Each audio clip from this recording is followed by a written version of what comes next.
ngobrol juga sama teman-teman saya yang Hmm. non yang muslim. Heeh. Jadi saya tuh mikir ada yang berubah memang dari ajaran Hmm. ajaran yang saya anut gitu. Heeh. Terus yang berubah tadi apa ajarannya?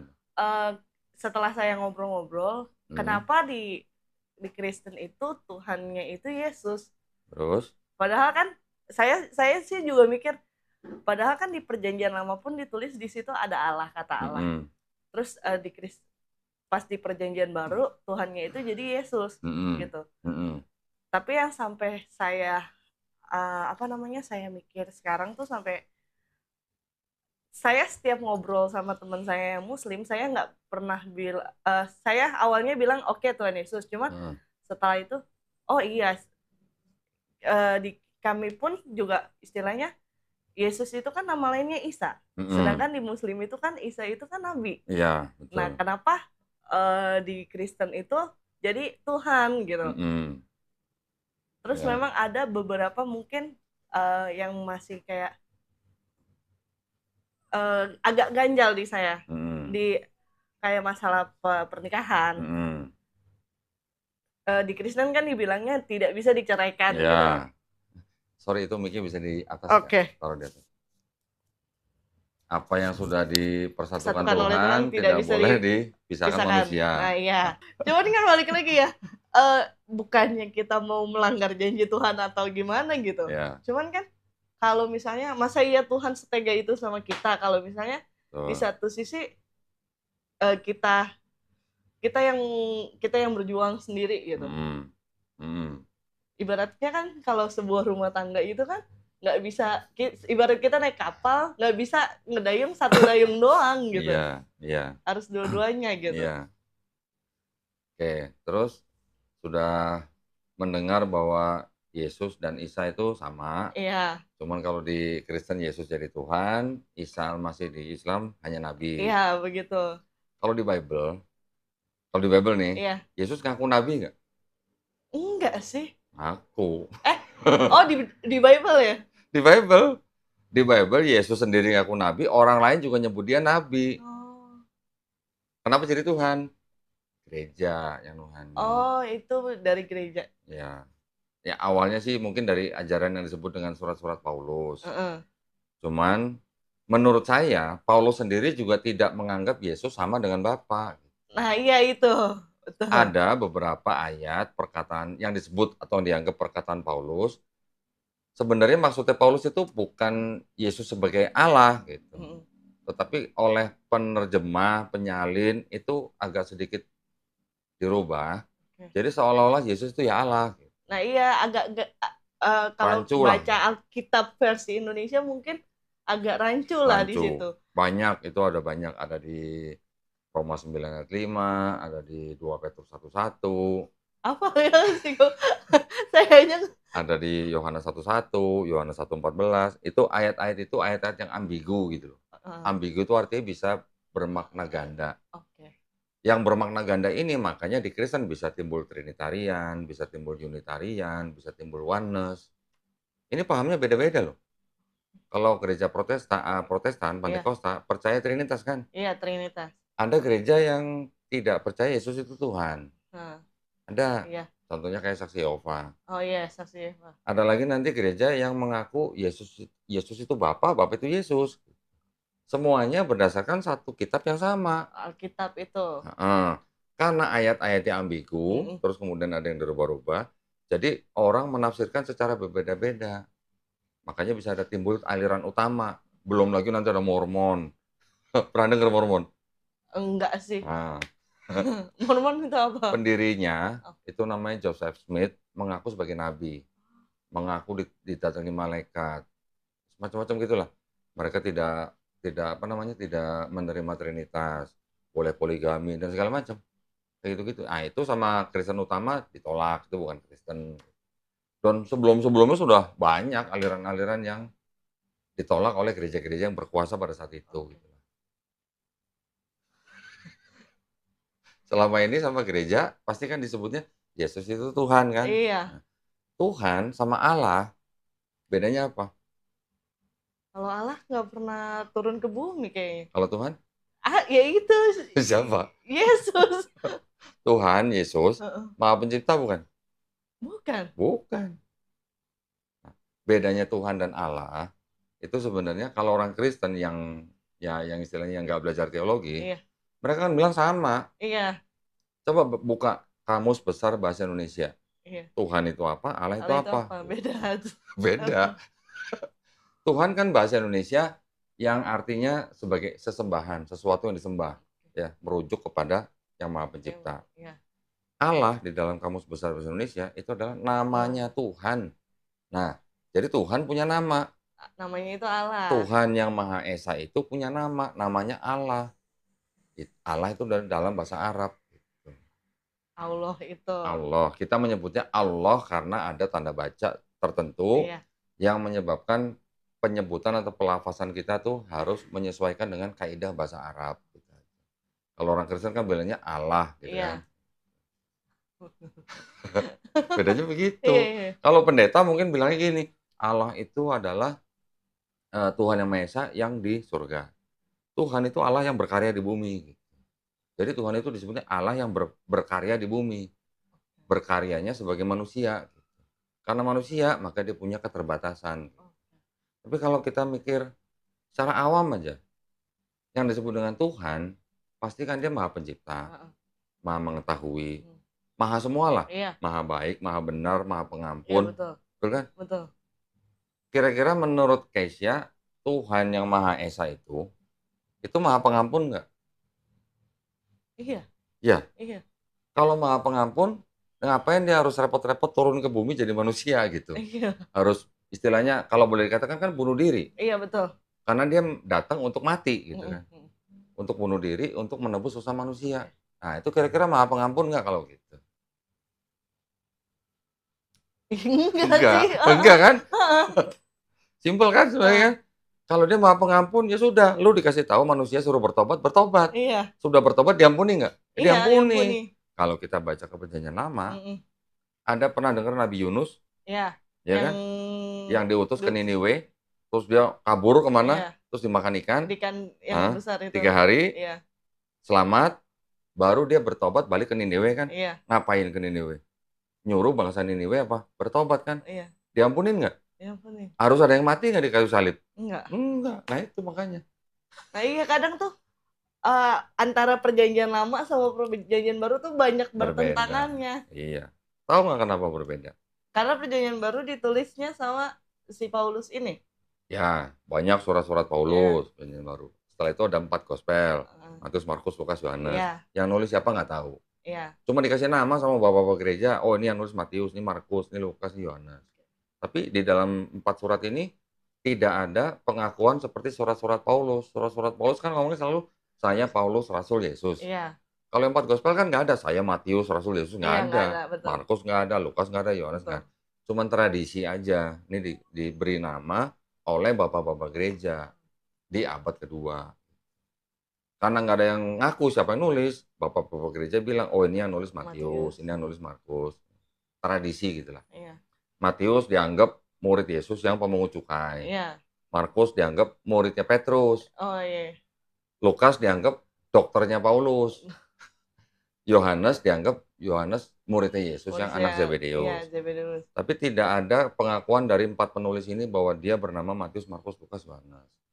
Kalau yang Paulus, saya Paulus Rasul Yesus Iya. menulis surat untuk jemaat di Roma misalnya, Oke. atau di Galatia, atau di Kolose Iya, gitu kan. iya, betul.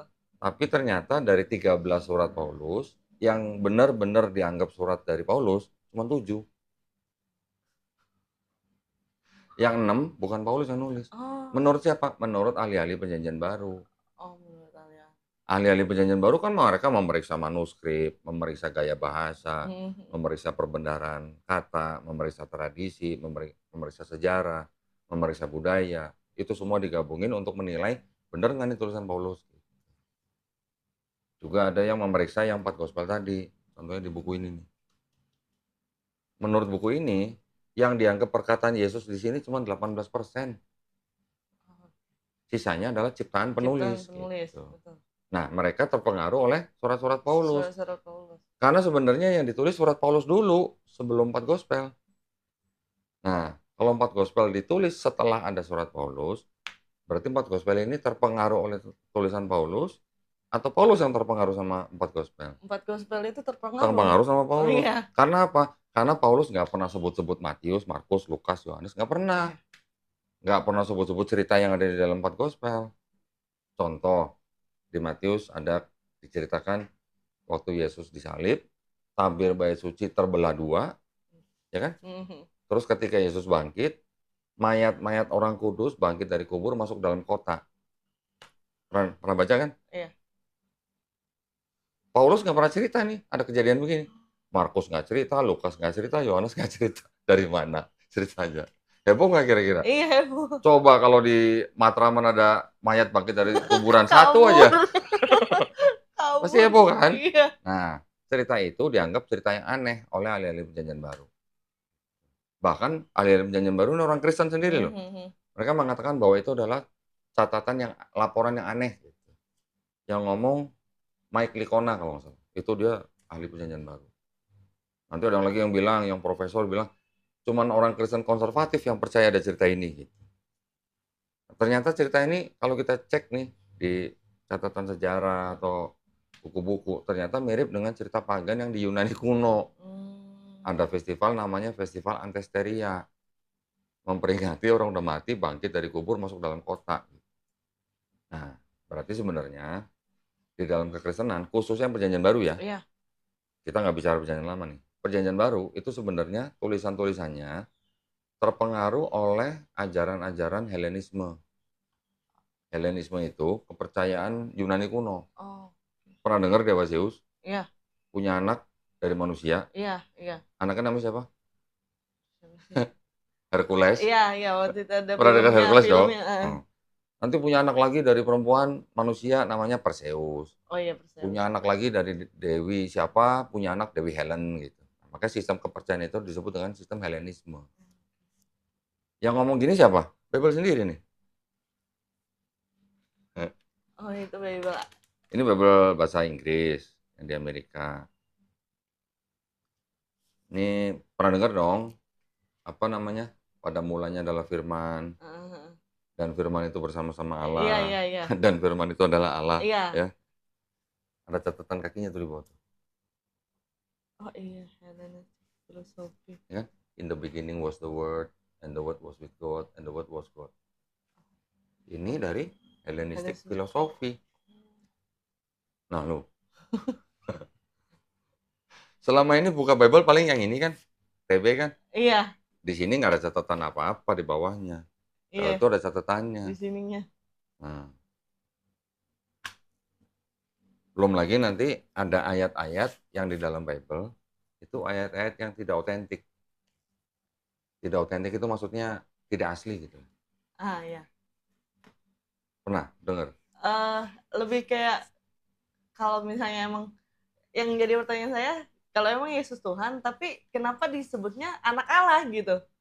Oke, sebutan anak Allah itu sebenarnya sudah ada di Perjanjian Lama. Oke. Di Perjanjian Lama, bangsa Israel juga disebut anak Allah. Ya kan? Efraim malah disebut anak sulung. Nah, iya. Ya. Daud juga disebut anak Allah. Iya. Adam juga disebut anak Allah. Iya. Nah, sebutan anak Allah itu sebenarnya adalah sebutan untuk orang-orang atau bangsa yang soleh atau pilihan gitu. Iya, umat pilihan lah. Ya. Bukan berarti anak Allah itu langsung jadi Allah. Nah, tuh. Itu sih yang jadi pertanyaan saya, kalau emang dia Tuhan gitu, kenapa disebutnya itu anak Allah? Ya. Kenapa nggak disebutnya itu Allah gitu? Terus bukti lagi atau indikasi lagi bahwa Kristen itu memang terpengaruh oleh ajaran pagan. Pagan itu ajaran menyembah dewa-dewa ya. Ya. Yaitu tadi ada Hercules, ada Zeus. Ada anak, ada bapak. Ya kan? Ya, jadi betul. Zeus disebut bapak, Hercules disebut anak. Zeus Hercules ini adalah anak dewa gitu. Ya. Jadi dia setengah manusia, setengah dewa. Apa bedanya sama Yesus? Iya benar. Benar. Apa bedanya sama Yesus? Yesus disebut sepenuhnya manusia, sepenuhnya Tuhan. Nah, iya. Ya kan? Betul. Apa bedanya sama Hercules? Jadi ada konsep yang sama gitu. Konsepnya mirip. Jadi orang-orang pagan memang mempercayai dewa itu bisa jadi manusia. Ya, nanti punya anak dari manusia, punya anak setengah dewa, setengah manusia. Nah, konsep itu yang mungkin diadopsi oleh Kristen, khususnya di Perjanjian Baru. Ya, nanti ada lagi di daerah-daerah lain, orang menyembah dewa-dewa yang 3 tapi satu, satu tapi 3. Di Babilonia ada yang namanya Namrus, Tamrus, Semiramis. Pernah lihat dong patung Liberty, patung Liberty? Ah. Nah, itu adalah gambaran Dewi apa? Semiramis, Oh. istrinya daripada Namrus. Itu Trinitas pertama tuh, zaman dulu, zaman kuno, sebelum ada Yesus. Oh. Ribuan tahun sebelum ada Yesus. Sudah ada konsep Trinitas. Nah, konsep-konsep itu kan yang memang dipercaya oleh orang-orang zaman dulu. Mereka mengadopsi, mengadopsi, mengadopsi, sampai Kristen pun mengadopsi. Nanti ada lagi pernah dengar Dewa Serapis? Belum. Di Belum. Mesir, ada di Mesir. Di kuilnya Serapis ada lambang salib. Tapi salibnya di atasnya kayak bundaran gini. Oh, ada gininya. Nah, terus akhirnya pas ada Kristen, lambang itu diambil, separuh dipakai oleh orang pagan, separuh dipakai sama Kristen, disempurnakan menjadi bentuk salib. Salib. Tiap bulan dulu perjamuan kudus kan? Iya. Ya dong. Iya, iya. Makan Betul. hosti kan, Iya. sama minum anggur kan? Minum anggur. Betul. Inilah tubuhku, inilah Inilah darahku. darahku, ya kan? Iya, betul. Makanlah tubuh dan minumlah darahku. Darahku. Untuk apa? Untuk mengingat Yesus. Iya. Katanya kan? Betul. Barang siapa makan roti dan minum darahku, akan memperoleh hidup yang Kekal. kekal. Itu masih apa? Oke? Iya. Itu ternyata sama dengan Dewa Osiris di Mesir. Dewa Osiris, tubuhnya dilambangkan dengan roti. Darahnya dilambangkan dengan apa? Darahnya dilambangkan dengan anggur. Barang siapa makan roti dan anggur, ya, tubuh dan darahnya Osiris akan memperoleh hidup yang kekal. Apa bedanya Iya, sama bener sih. Kristen? Nggak ada bedanya. Tahu dong kata Injil, tahu kan? Tahu, tahu. Artinya apa? Kabar baik. Kabar baik betul. Ya kan? Kabar baik, ada juru selamat yang lahir. Iya. Yesus kan? Iya, betul. Julius Caesar di inskripsinya Romawi disebut sebagai juru selamat Selamat. untuk semua umat manusia. Kaisar Augustus juga disebut juru Juru selamat. selamat. Kelahiran mereka berdua juga disebut sebagai kabar baik. Di Markus 1 ditulis apa? Inilah kabar baik. Iya. Nah, ini kabar baik, ini kabar baik. Semua juga kabar baik. Iya, betul. Namanya kelahiran kan. Jadi konsepnya memang banyak yang mengadopsi dari orang-orang yang memang sudah penganut pagan. Makanya ada sebutan anak, ada sebutan bapak. Kalau ada sebutan anak, ada sebutan bapak, karena mereka melihat anak ini punya kemampuan lebih dari manusia lain, dituhankan. Karena memang masyarakat situ masih kental dengan ajaran seperti itu. Pokoknya ngeliat manusia bisa bikin mujizat, dewa gitu. Oh, Dewa, Oh, disebutnya iya, iya, dewa. dewa, Gitu. betul. Pernah baca ini nggak? Ini bukti ini, bahwa waktu Paulus dan Barnabas menyembuhkan orang lumpuh aja, mereka berdua langsung disebut dewa. Yang satu dewa Hermes, yang satu dewa Zeus. Belum pernah dengar? Belum. Belum pernah baca kali ini.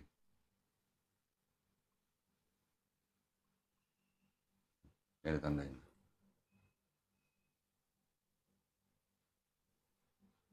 Paulus disebut apa? Paulus disebut apa? Dewa-dewa telah turun ke tengah-tengah kita dalam dewa-dewa. Oh iya benar. Paulus disebut siapa? Paulus disebut ini. Zeus bukan? Bukan Hermes. Hermes. Barnabas disebut Zeus. Zeus ya. Jadi orang-orang sekitar situ pada zaman itu memang masih kental dengan kepercayaan-kepercayaan seperti itu. Makanya Yesus dianggap sebagai Tuhan atau dewa karena dia mampu membuat mukjizat. Apalagi sampai membangkitkan orang mati. Lebih hebat mana Yesus sama Nabi Yeskiel? Pernah baca Yeskiel? Belum pernah, lupa. Udah lupa 4 tahun kok. Nggak pernah megang yang namanya Alkitab lagi. Oke, Yesus membangkitkan orang mati ada berapa? Mungkin 2 atau 3 orang lah ya. Tapi yang paling terkenal kan Lazarus. Iya. Betul kan? Membangkitkan 1 orang mati yang mana dia mati belum dikubur. Iya, betul. Masih ada dagingnya. Masih ada ya dagingnya, kan? Betul. Cuma dikafanin gitu kan. Dia berdoa, minta izin Bapak, disebutnya Bapak, Bapak. minta izin, bangkit, hidup. Iya. Nabi Yeskiel itu melihat kumpulan tulang-tulang. Tulang loh, nggak ada dagingnya loh. Tulang.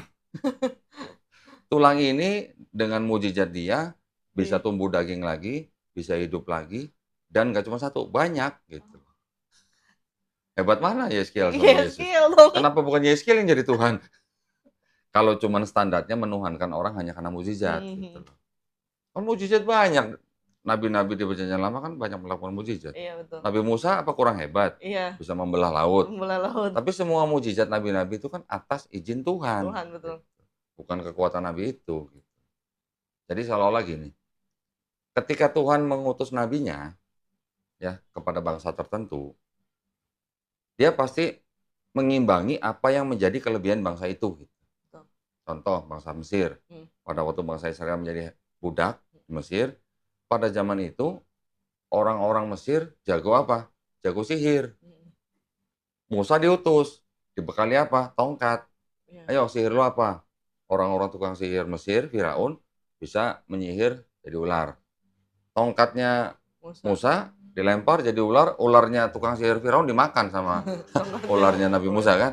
Jadi sihir dilawan dengan sihir. Pada zaman Yesus, yang kelebihannya apa? Kelebihannya pada zaman itu tabib, pengobatan. Pengobatan, iya, penyembuhan. Jadi pengobatan dilawan dengan mujizat Yesus, pengobatan juga. Yang sakit disembuhkan, yang lumpuh disembuhin, yang buta disembuhin, yang tuli disembuhin, bahkan yang mati dibangkitin. Untuk apa? Untuk memperingati orang bangsa itu pada zaman itu. Gitu. Mereka bisa apa? Tabib pengobatan dilawan dengan mujizat yang sama. Gitu. Begitu juga dengan Quran. Quran pada waktu diturunkan, bangsa Arab pada waktu jagonya apa? Jagonya syair. Nah, orang-orang Arab Quraisy terutama, mereka jago syair. Mereka ngelihat danau, mikirin cewek, bikin syair. Ngelihat pohon korma, apa, bikin syair. Semua dibikin syair sama orang-orang Arab. Dan memang mereka sangat hebat di dalam syair. Quran diturunkan, syairnya lebih hebat daripada syairnya orang Arab. Bahkan juara syairnya orang Arab mengakui ini nggak mungkin karangan manusia.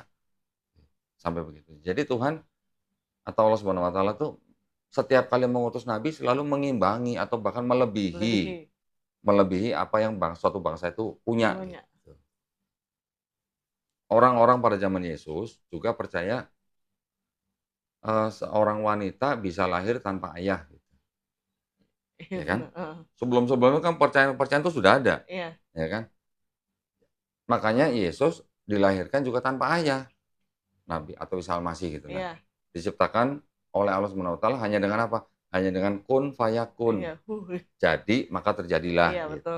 Itu untuk mengimbangi juga gitu loh. Orang-orang yang percaya bahwa dewa ini apa nanti punya anak tanpa hubungan suami istri misalnya. Makanya kan banyak lambang-lambang atau patung, ya, patung-patung pagan itu yang ada sosok perempuan gendong bayi, itu disebut anak ajaib, karena nggak ada ayahnya, gitu. Ya, jadi kira-kira sebenarnya kalau kita mau open mind nih, copot dulu Kristennya, copot dulu Islamnya, atau agama apapun copot dulu. Kita belajar sejarah, belajar budaya, belajar agama dunia maksudnya ya. Ini ada konsep-konsep yang kok mirip dengan Kristen ya? Nah, jadi kalau ada yang mirip, mungkinkah Kristen ini agama yang memang baru, yang istilahnya diturunkan oleh Yang Maha Kuasa, atau mengadopsi ajaran-ajaran yang lama? Iya, betul. Ya kan? Karena tadi kan Paulus sama Barnabas saja disebut Hermes dan Zeus kan? Jadi orang-orang situ memang masih begitu, masih kental. Nah, itulah di Quran tidak ada sebutan bapak, anak bapak, nggak ada. Karena sebutan itu yang bisa membuat orang menuhankan si anak. Gitu. Jadi salah persepsinya. Di Quran nggak ada sebutan Allah sebagai bapak, Nabi Muhammad SAW sebagai anak, nggak ada. Sebutan itu yang dulu dipakai sama orang untuk menuhankan manusia. Tetapi kalau di perjanjian lama, anak Allah adalah sebutan untuk orang soleh. Nah, sekarang kalau kita bilang, kalau kita tilik lagi nih, kan tadi Kesia sudah bisa membedakan Kok beda ya Tuhan di Perjanjian Lama sama Tuhan di Perjanjian Baru ya? Heeh, Pernah baca Bilangan 23:19? lupa. Bilangan tuh. 4 tahun nggak gereja. Tadinya padahal aktif di gereja ngomong Jadi kalau di gereja pelayanan. ngapain? Ngobrol? Enggak, dulunya tuh pelayanan sampai pelayanan di gereja, cuman Oh ya ya, udah 4 tahun pelayanan apa? singer, Oh tamborin. singer. Waduh, berarti suaranya bagus dong. Suaranya bagus, bagus buat ngoceh-ngoceh maksudnya. Marah-marah gitu Buat kayaknya. marah-marah bagus. Apa tuh? Allah bukanlah manusia sehingga ia berdusta, bukan anak manusia sehingga ia menyesal. Nah, nih, Masakan ia berfirman dan tidak melakukannya atau berbicara dan tidak menepatinya. sama kan sih sama ini kan? Ya benar. Nah, jadi artinya kalau Tuhan bukan manusia, Tuhan bukan anak manusia, berarti dia bisa nggak jadi manusia? Nggak bisa. Terus kenapa jadi tiba-tiba di Perjanjian Baru Tuhan jadi Yesus? Nah Gitu. iya itu. Itu. Ya kan? Iya. Udah ada perbedaan kan? Iya. Itu lagi.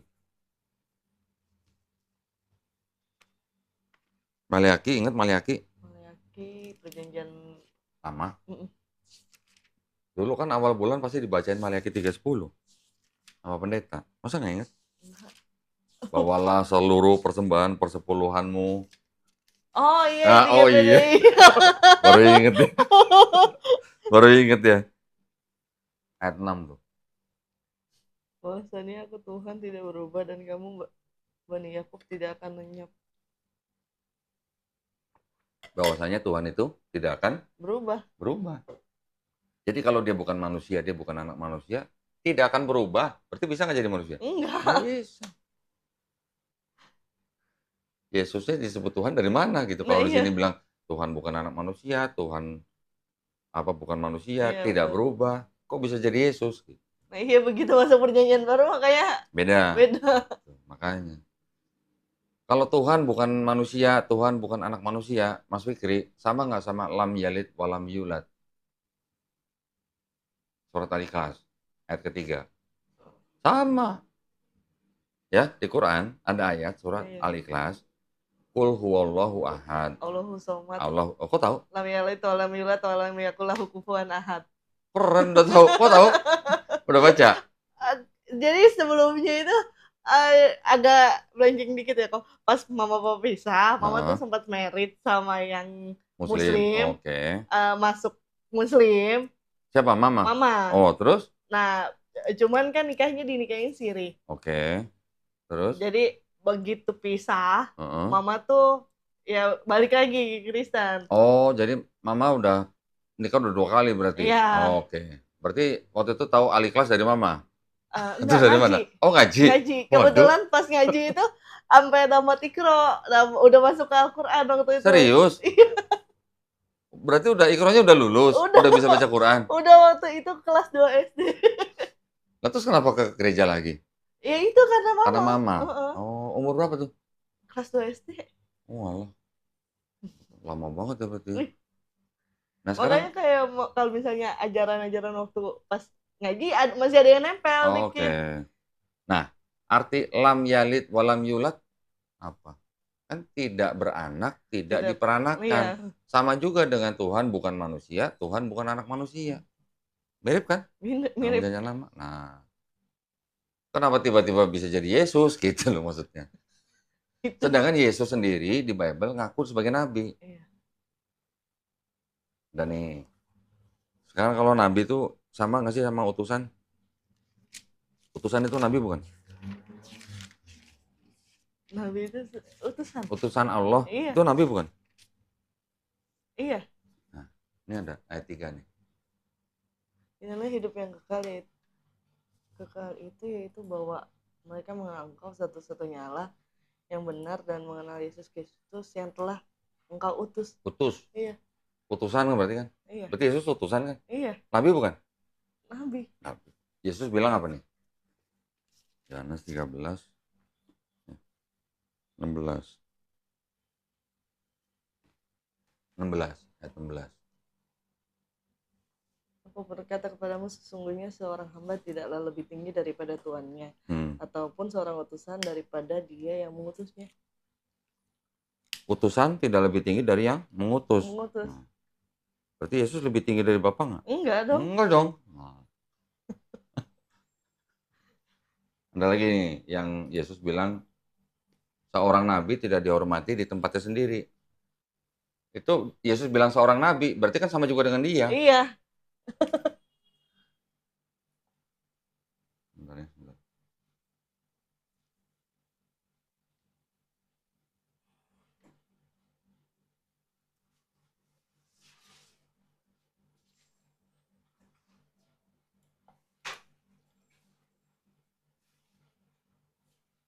Matius 13:57.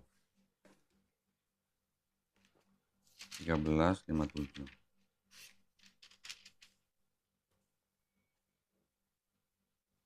Nih, 57. Ayat Lalu mereka apa? Kecewa kan? yang ayat berapa kok? 57.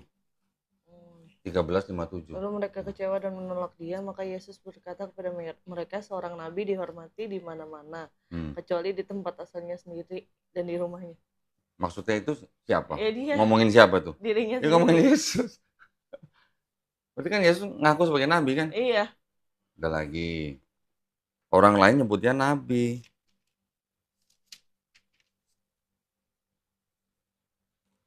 Ini jangan diperhatiin kata Tuhannya ya. Mm-mm. Ini di sini katanya kan Tuhan kan? Coba. Oke, kata perempuan itu kepadanya, Tuhan nyata sekarang padaku bahwa engkau seorang nabi. Tuhan ya. Uh, Seorang nabi kan? iya. Kalau di sini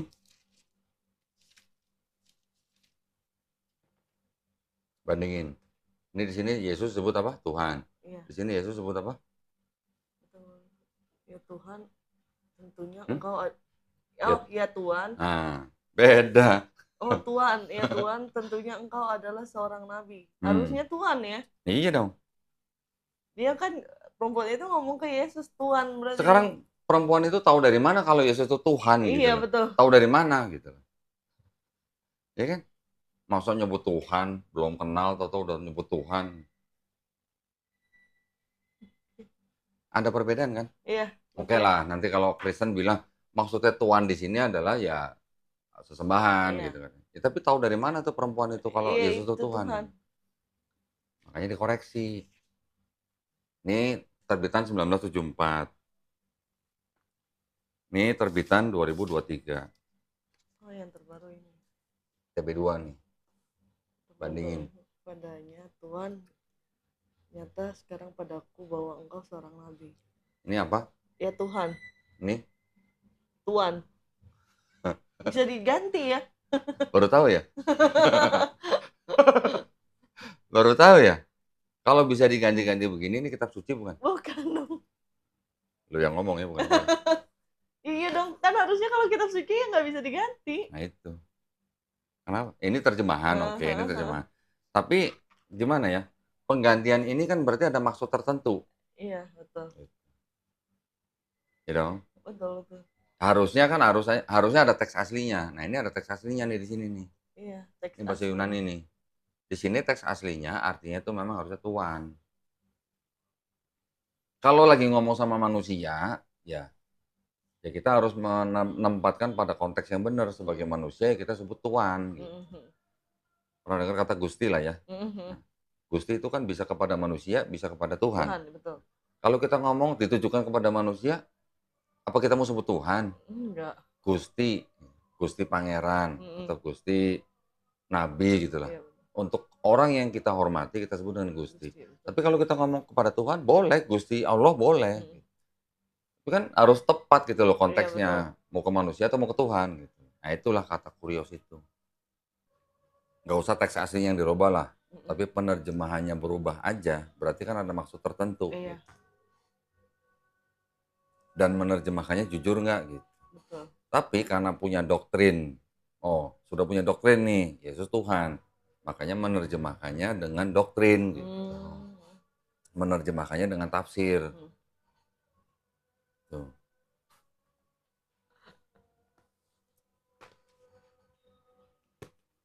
Udah 4 tahun gak ke gereja, lama juga ya? Lama. Udah nggak percaya Yesus Tuhan? Atau masih ada sedikit? Kalau misalnya kepercayaan Yesus Tuhan, enggak sih kok.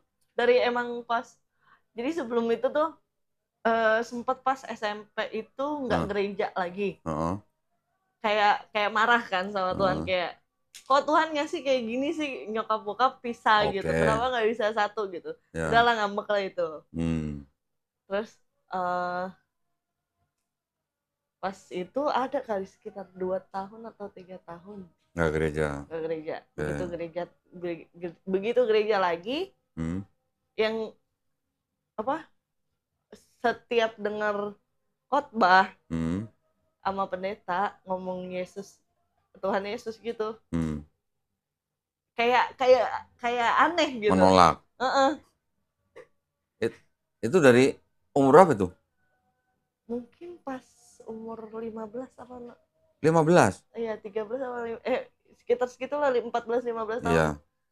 Udah nggak percaya Yesus Tuhan. Mm-mm. Ya udah, Yesus tuh utusan gitu yang Oke. Jadi kalau ke gereja percayanya Yesus Tuhan bukan? enggak. Jadi Enggak. kalau berdoa ya udah, ya ya Allah, Oh, ya Bapak.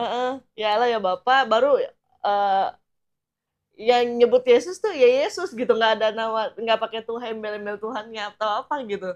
Selama ini begitu. Iya, Berapa tahun? Oh, sampai sampai akhirnya sampai kemarin 4 tahun terakhir. iya nggak gereja tuh. Nah kemarin ini kayak kok bilang itu apa namanya, ngimpi gitu kan, Hmm, ngimpi. Kalau masalah mimpi, jujur Keisha sering gitu hmm, istilahnya, yang namanya 4 tahun belakangan ini tuh, pas 2 tahun sebelum gereja, hmm. udah 2 tahun gak gereja tuh, ngimpi Lihat apa? kayak ada yang ngomong, cuman mukanya nggak jelas itu, Heeh. cuman bayangan putih. Oke. kamu Ngomong apa? kamu mau kemana gitu. Ah, cuma gitu doang. Iya, Nggak terus di... udah bangun tuh. Oke. Terus setiap misalnya lagi bengong gitu, Hmm. cuman dalam dalam hati tuh kayak kayak ngucap, eh, eh, lafal, entah itu yang Kisah inget tuh, itu bahasa Arab, cuman Kisah nggak tahu apa yang Kisah ucap gitu. Oh, gitu. Oh, berapa kali ngimpi gitu? Enggak, itu kalau itu kondisinya lagi bengong, kadang Hmm. lagi bengong tuh tiba-tiba kayak ngucap, terus sadar sendiri, Oh. ngomong apa sih gitu, Oke, oke, kayak oke. kok bisa gitu nyebut itu, padahal artinya nggak tahu gitu. Ya, ya, ya, ya. Oh. Lah, udah selama itu nggak percaya Yesus Tuhan, tapi masih bertahan di Kristen.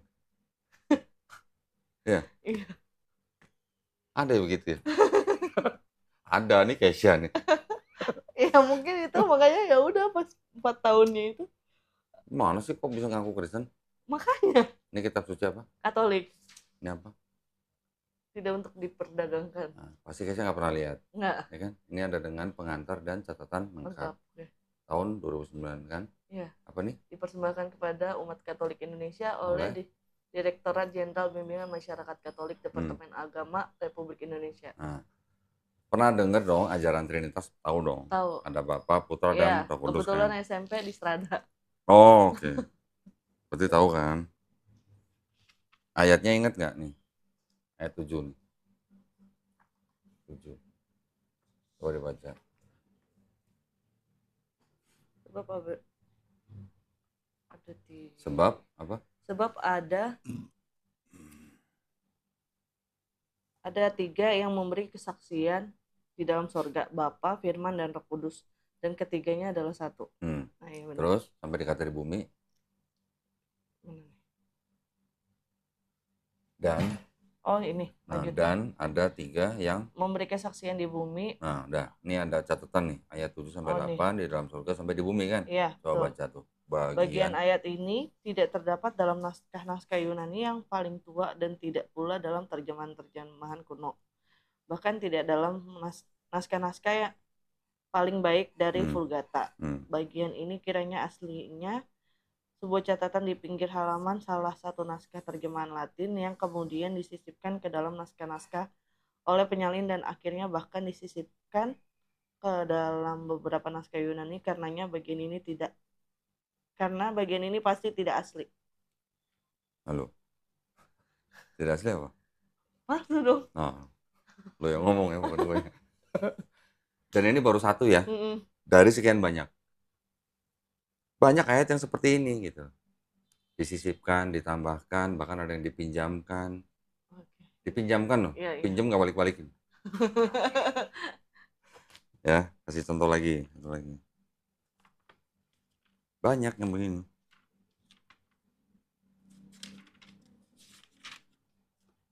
Hmm. Ini ada ayat begini kan. Karena anak manusia datang untuk menyelamatkan yang hilang. Nah, ini apa katanya? Ayat ini tidak terdapat dalam kebanyakan naskah. Ini Matius ya? Kiranya, Matius 18 ayat iya benar. 11 ya. 11. Nah, Kiranya tidak asli dan diambil dari Lukas 19 ayat 10. kiranya tidak Asli. asli. Ini ada lagi ayat begini. Jenis ini tidak dapat diusir kecuali dengan berdoa dan berpuasa. Matius 17 ayat 21. Apa katanya? Ayat ini tidak asli dalam Matius tetapi diambil dari Markus 9 ayat 29 dengan ditambah dan berpuasa. Udah dipinjam ditambahin lagi kan? Nah, banyak dong. banyak. Dirubah-rubahnya. Banyak yang seperti ini.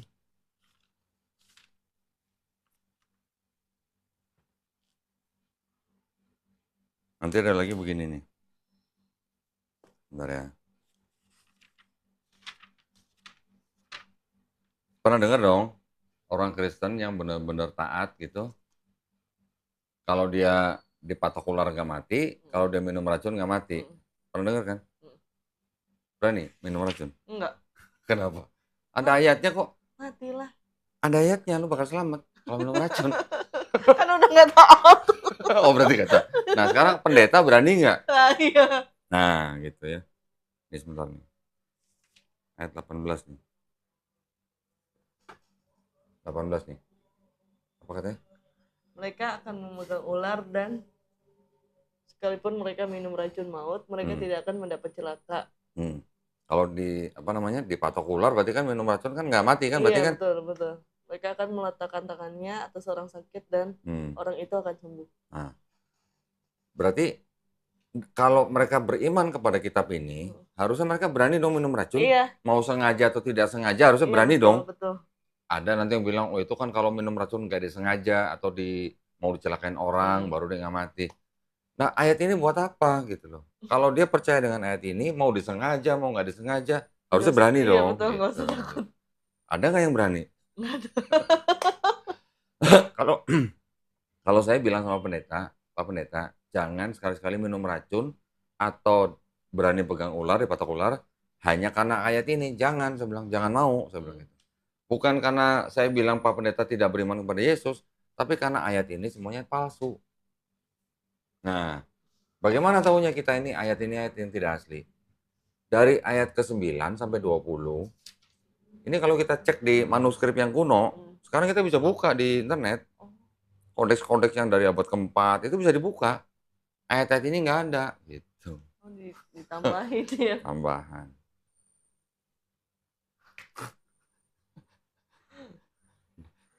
Serem dong. Tapi kan tidak semua jemaat tahu. Nah ini kan tidak untuk diperdagangkan. Ini yang pegang mungkin cuma calon-calon pastor. Makanya gua kalau debat sama pendeta gua bawa-bawa ini. Kalau mau bantah, bantah inilah. Iya betul. Ya kan, jangan bantah saya cuma bacain doang betul. Gitu. Ini susah nyarinya. Iya, orang tidak diperdagangkan. Iya, cuma 3.000 eksemplar. Nah, jadi ya kalau kita pikir secara open mind aja, bisa nggak sebuah kitab kalau ada ayat-ayat yang tidak otentik disebut sebagai kitab suci? Satu. Bisa nggak kalau sebuah kitab ada kontradiksi-kontradiksi dalamnya disebut sebagai kitab suci? Nggak bisa. Bisa nggak sebuah kitab disebut sebagai kitab suci kalau di dalamnya ada ayat-ayat yang tidak sesuai dengan ilmu pengetahuan? Mau contoh nggak? Kelelawar itu burung bukan? Kelelawar burung bukan dong. Bukan kan? Bukan. Mamalia kan? Iya. Tapi dia bisa terbang. Ya. Tapi burung bukan? Bukan. Bukan. Di sini disebut burung. Salah nggak? Salah dong. Gitu. Semua hewan makan tumbuhan nggak? Enggak. Nah, makan apa? Ada yang makan Ada yang daging, makan daging, ada yang makan tumbuhan. betul. Di sini bilang semua hewan makan tumbuhan. Kan salah berarti kan? Iya betul. Tidak sesuai dengan ilmu pengetahuan. Karena kalau gua tanya, Yesus kan disalib di Bible. Kira-kira Yesus rela nggak disalib? Kalau logika manusia ya? Enggak, dari ayat-ayat Bible aja. Dari ayat Bible aja. Enggak kan? Taunya enggak dari mana? Ya dia aja kan pas pas di taman apa? Getsemani berdoa kan sama Allah. Dia berdoa sambil ketakutan. Iya, ketakutan. Berarti dia kan nggak rela tuh, kelihatan nggak rela kan? Dia doanya apa? Jikalau bisa, lalukanlah cawan ini daripadaku. Iya. Cawan itu adalah lambang penyalipan. Berarti kan Yesus lagi minta kalau bisa aku jangan disalib dong. Iya betul. Ya walaupun di akhirnya dikatakan tapi bukan kehendakku yang jadi, tapi kehendakmu yang jadi. Berarti kan itu indikasi bahwa Yesus sebenarnya nggak rela disalibkan.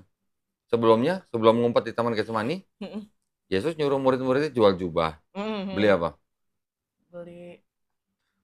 Beli pedang. Oh.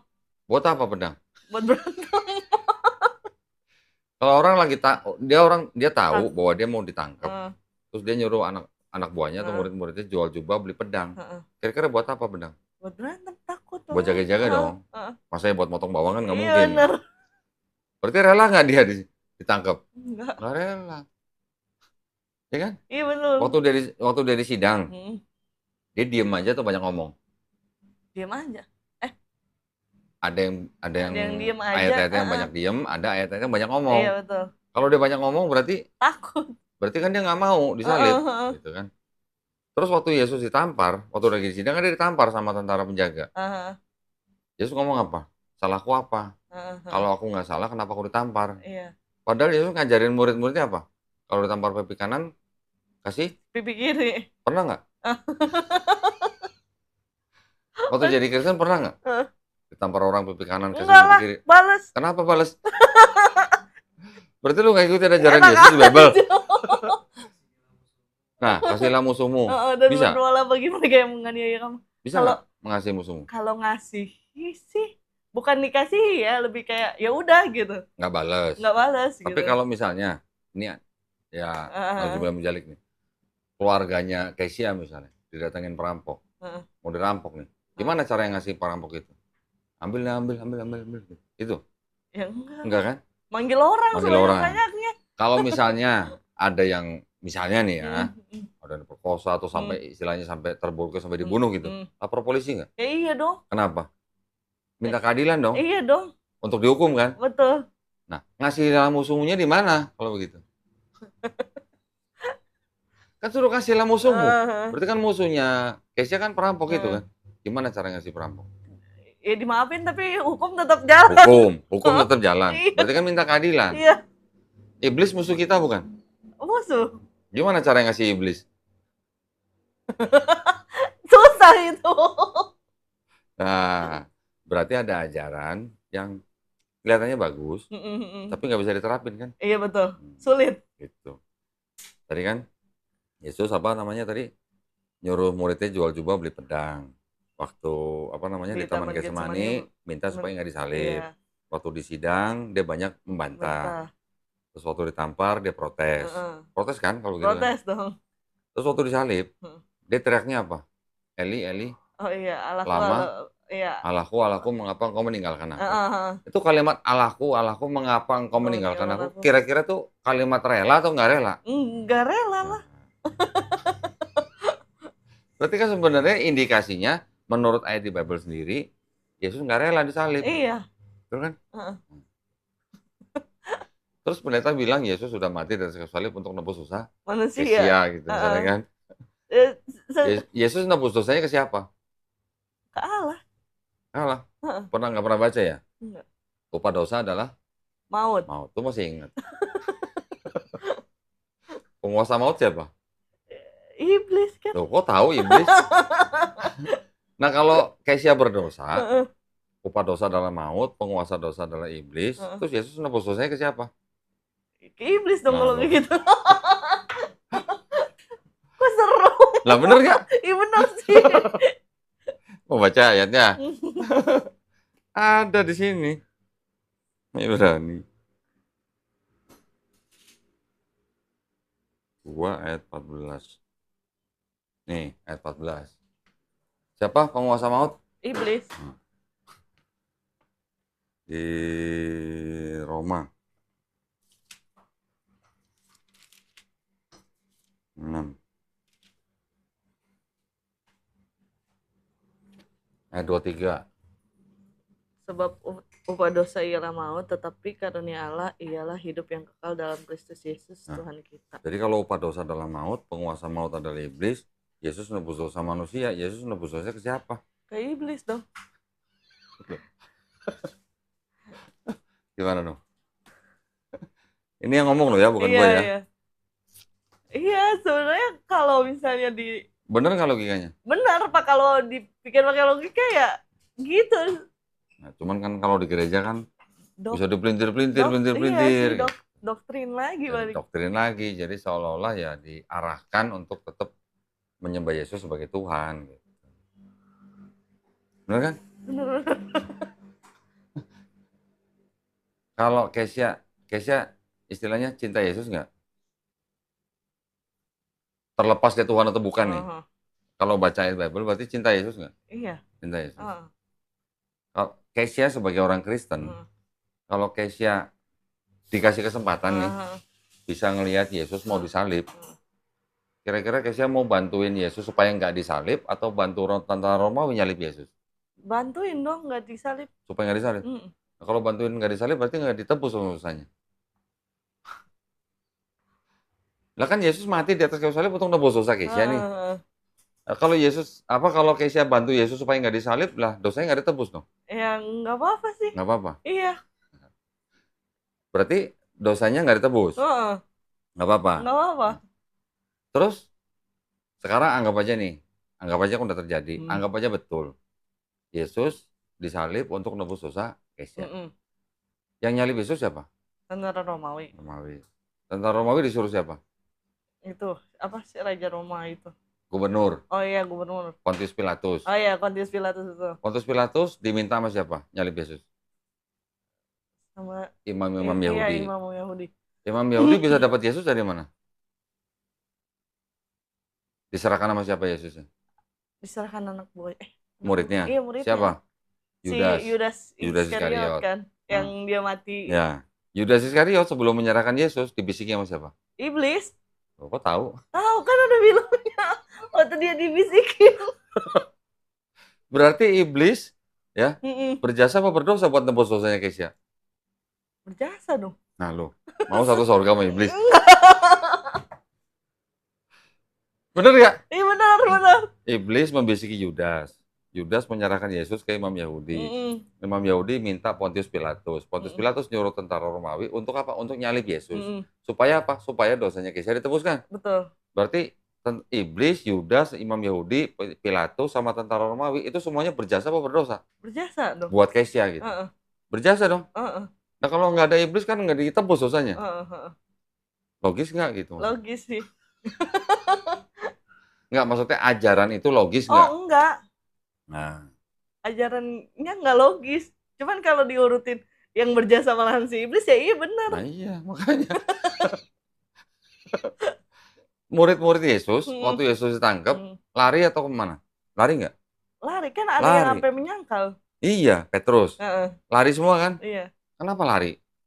Berarti mereka tahu nggak Yesus bakal nebus dosa murid-muridnya? Tahu. Kira-kira.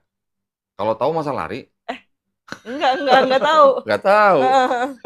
Ya kan? Kalau tahu kenapa mesti dia takut dan dia lari gitu? Iya betul. Apa mereka mau disalib juga? Enggak sih. Enggak dong. Karena kan yang bakal itu Yesus. Maria waktu di bawah salib Yesus, kira-kira menurut Kesia nih, kalau lihat gambar, lihat foto lah, lihat lukisan gitu, kira-kira Maria yang di bawah salib Yesus itu lagi ngeliat Yesus tuh lagi nangis apa ketawa? Lagi nangis. Kenapa? Anaknya disalib. Sedih dong? Iya. Berarti Maria tahu nggak dosanya Maria ditebus sama Yesus? Enggak. Berarti ajaran bahwa Yesus mati di atas kayu salib untuk nebus dosa manusia itu ajaran belakangan. Bener nggak? Betul. Masuk akal nggak? Iya, karena orang-orang sekitarnya aja nangis. Yang ngajarin Yesus mati di atas kayu salib nebus dosa manusia siapa? Yesus apa Paulus? Paulus. Paulus.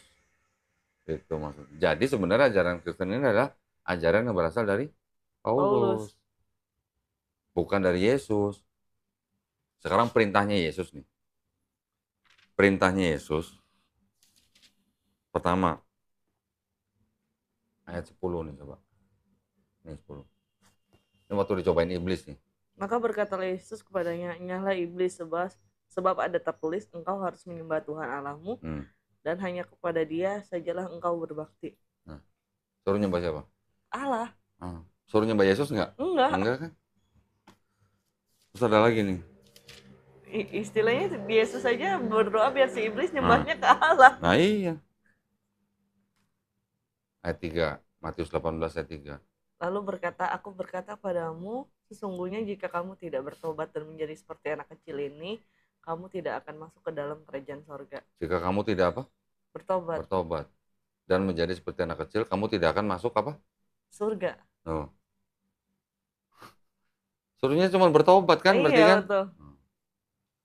Aku sampai harus percaya Yesus mati di atas kayu salib buat tembus dosa manusia. Orang Yesus nyuruh cuma bertobat. Iya betul. Kalau mau masuk surga bertobat jadi seperti anak kecil gitu. Anak kecil mungkin gambaran apa ya? Sebagai yang polos lah gitu ya. Iya, yang nggak tahu apa-apa. Polos lah ya. Bertobat dan seperti anak kecil baru masuk kerajaan surga. Ada nggak Yesus bilang, lu kalau nggak percaya gue sebagai Tuhan, mati di atas kayu salib buat tembus dosa manusia nggak bakal masuk surga? Nggak ada. Nggak ada. Ya kan? Terus Yesus nyuruhnya ngajarin orang-orang suruh ngapain?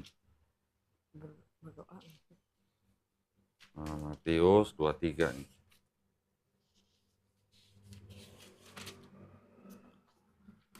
Ayat 1 sampai 4 lah atau 5 gitu.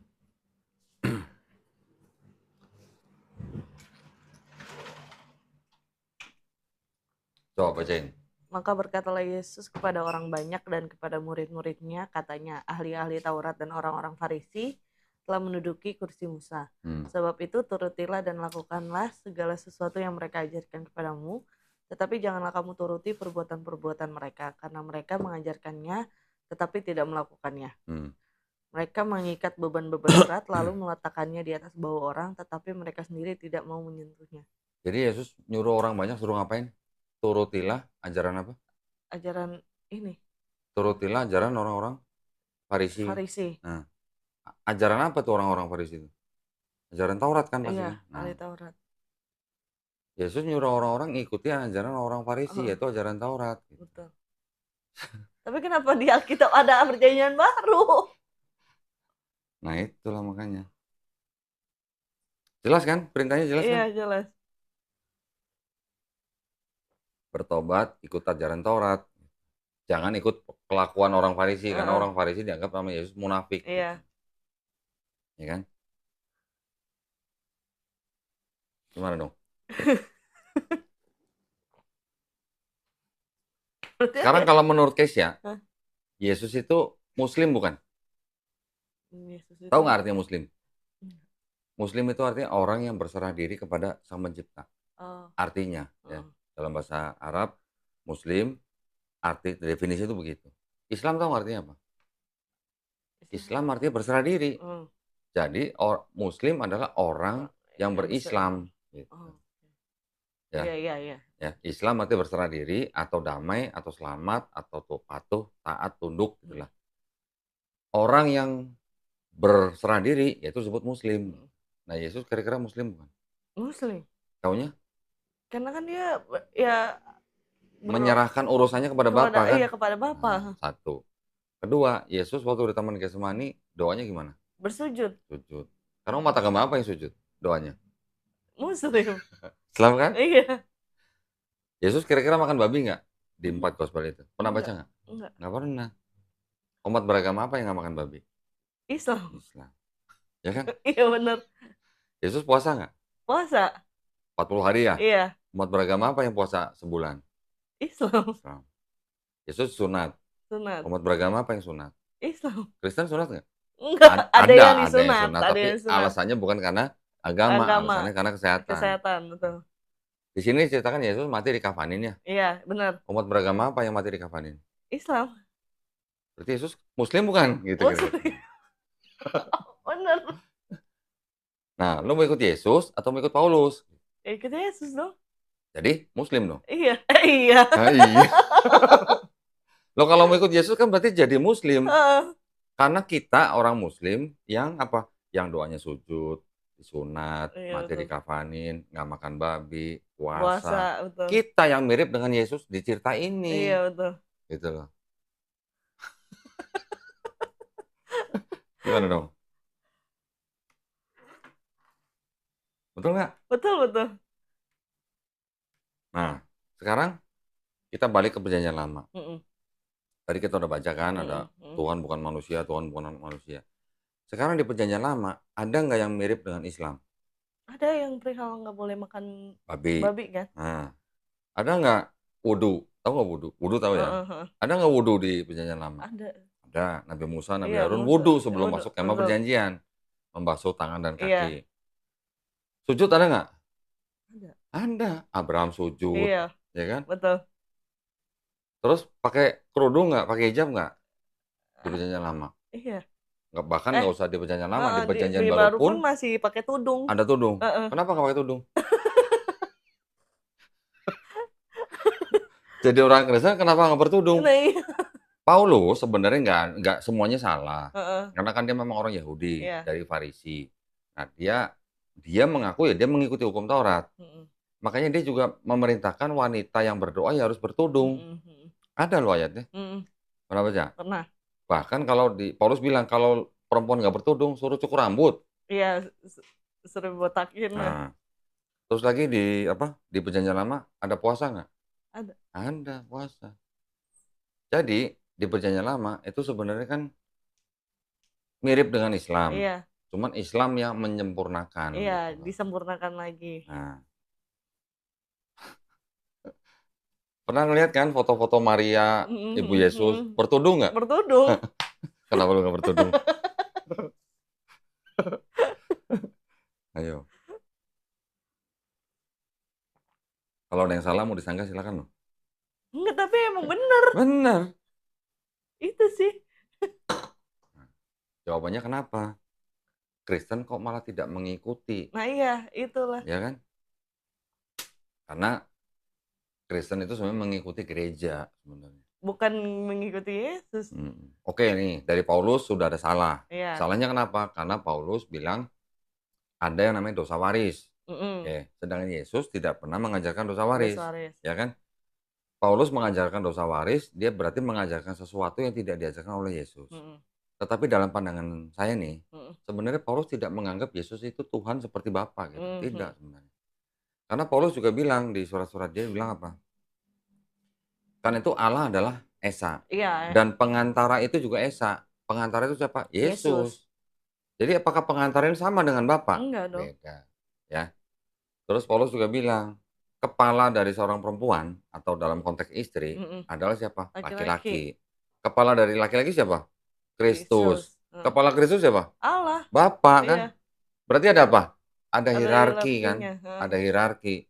Berarti kalau begitu Paulus berpandangan Yesus sama Bapa sama nggak? Beda dong. Beda. Maksud saya gitu. Anda kan ayatnya pernah baca kan? Iya, iya. Jadi Paulus dia sudah membuat ajaran yang tidak sama dengan Yesus. Tetapi sampai di taraf itu pun Paulus juga tidak sampai menuhankan Yesus yang setara dengan Bapa. Gitu ya. Nah, ajaran ini yang tadi saya bilang dipelintir oleh gereja sehingga dianggap Paulus menganggap Yesus setara dengan Bapa. Gitu. Ada itu ayat-ayatnya yang sebenarnya bukan begitu maksudnya Paulus, tapi sama gereja penerjemahannya dirubah. Dirubah agak melenceng. Melenceng. Jadi kalau kita lihat dari manuskrip yang kuno, kata-katanya itu beda dengan kata-kata yang diterjemahan sekarang. Iya. Kadang waktu itu searching yang di Alkitab sekarang sama kita searching di internet tuh, kalau di internet kan sekarang lebih canggih ya keluar tuh. Oh, ada ayat, ada tafsir, macam-macam. Ada yang beda gitu. Bener. Kan kalau kita salah. Ini sekian banyak versi nih. Coba buka Lukas 4.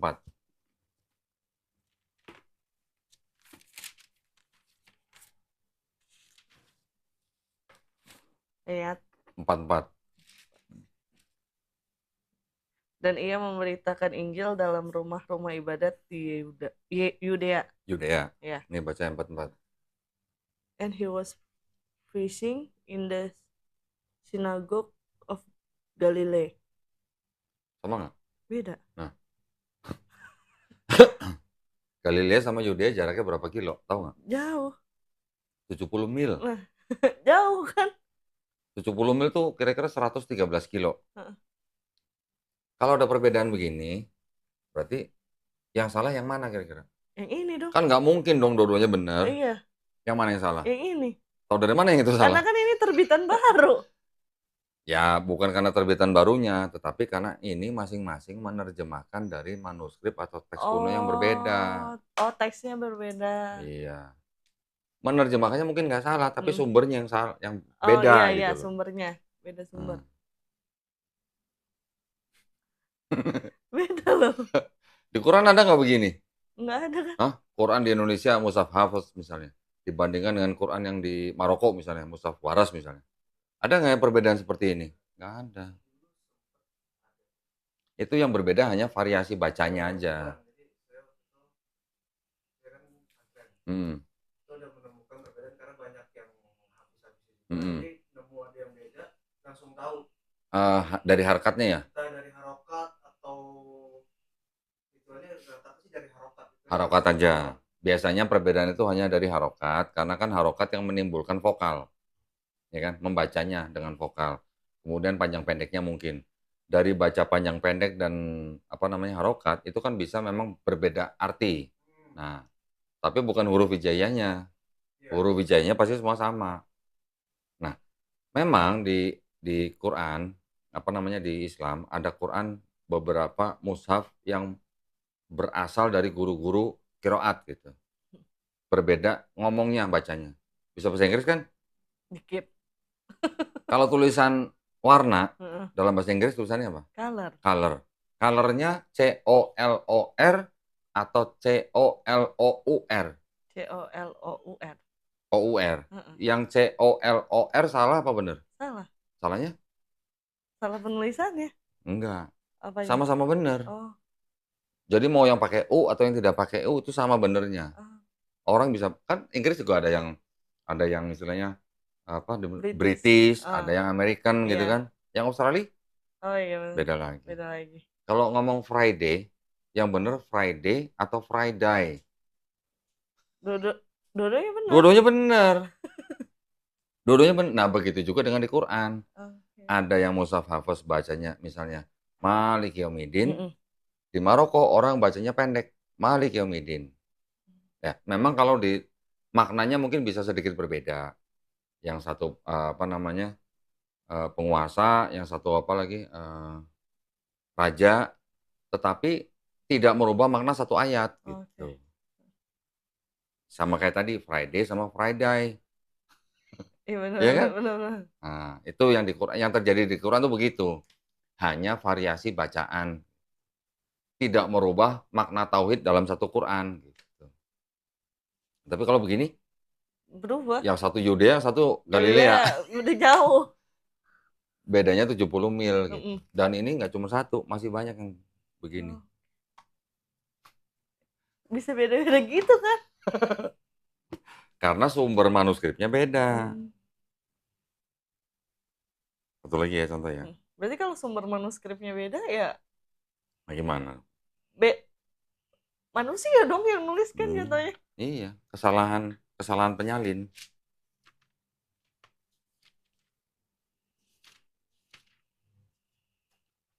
Nih, Yoyakin berumur berapa?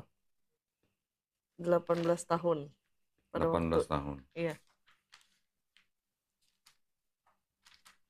Ini nggak tahu gue yang nggak bisa bahasa Inggris atau yang salah nulis atau gimana nih yang kuning.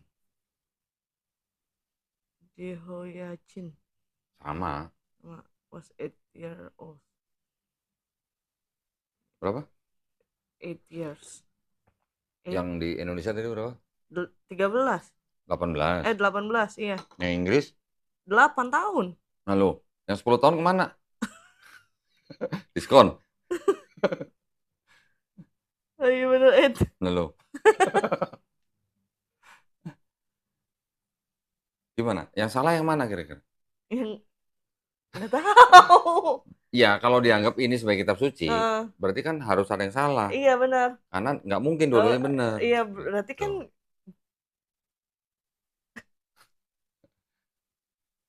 Jelas kan? itu. Dulu nggak pernah baca yang bahasa Inggris pasti. Ya kan? Enggak, iya bener. Bacanya ya udah taunya Alkitab aja. Oke, tadi kan di awal Kesia menanyakan, kenapa kok Yesus menjadi Tuhan? Mm-mm. Gitu ya. Sedangkan kita tahu definisi Tuhan tuh begini-begini kan, tadi kita udah bahas Mm-mm. kan. Kira-kira kalau menurut Jesslyn apa? Kesia, Tuhan yang dianggap untuk Yesus itu, Tuhan itu kan diceritakan disalib dan mati. Mm-mm. Di hari ketiga bangkit. Mm-mm. Bangkit sendiri atau dibangkitkan? Dibangkitkan. Nah, masa Tuhan dibangkitkan nggak bisa bangkit sendiri? Kan di Alkitab, Taunya dibangkitkan dari mana? di Alkitab kan di Memang iya. tulisannya Allah membangkitkan Yesus. Heeh. Kalau Yesus Tuhan, Heeh. kenapa Yesus nggak bisa bangkit sendiri gitu Iya. maksudnya? Ya kan? Heeh. Maksudnya kan ada kejanggalan gitu loh. Iya, iya betul. Kalau mereka bilang Allah dan Tuhan sama, sekarang samanya di mana kalau ada ayat begini nih. Ayat 14. Allah yang membangkitkan Tuhan Lalu, akan membangkitkan kita juga oleh kuasanya. ada yang aneh nggak kira-kira? Iya aneh. Allah membangkitkan Tuhan. Tuhan. Terusnya Tuhan kali ya. Harusnya Tuhan. Kenapa Ya, jadi Tuhan? ya itulah teologi.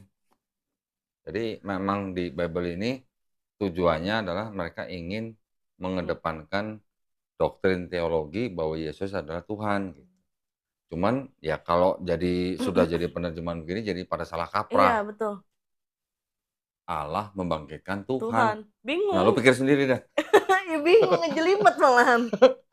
Coba. Gitu. Nanti ada yang bilang, oh kan Yesus kan firman. Ya, firman itu kan ada di dalam Bapa. Mm-mm. Nah, firman itu yang membangkitkan Tuhan. Jadi Mm-mm. seolah-olah tuh Yesus bangkit sendiri sebenarnya gitu. Iya. Kan pusing lagi. Kan mereka memang sukanya yang pusing-pusing begitu. Iya sih. Mereka bilang kita nggak ngerti. Heeh. Ya tapi sekarang logikanya aja gimana? Iya. Kalau pakai logika. Logikanya kalau Tuhan bisa mati nggak gitu. Iya. Kan mulainya dari situ. Oh betul. Oke, kalau Tuhan bisa mati nggak? Tuhan, apa namanya, maha mengetahui nggak? Iya dong. Yesus mengetahui nggak? Enggak. Kan dia mintanya sama Bapa. Nah, Yesus saya ditanya hari kiamat kapan nggak tahu kan? Enggak Yang tahu tahu. hanya Bapa. Heeh. Berarti kalau begitu kan Yesus kan sebagai Tuhan yang limited kalau begitu. Iya.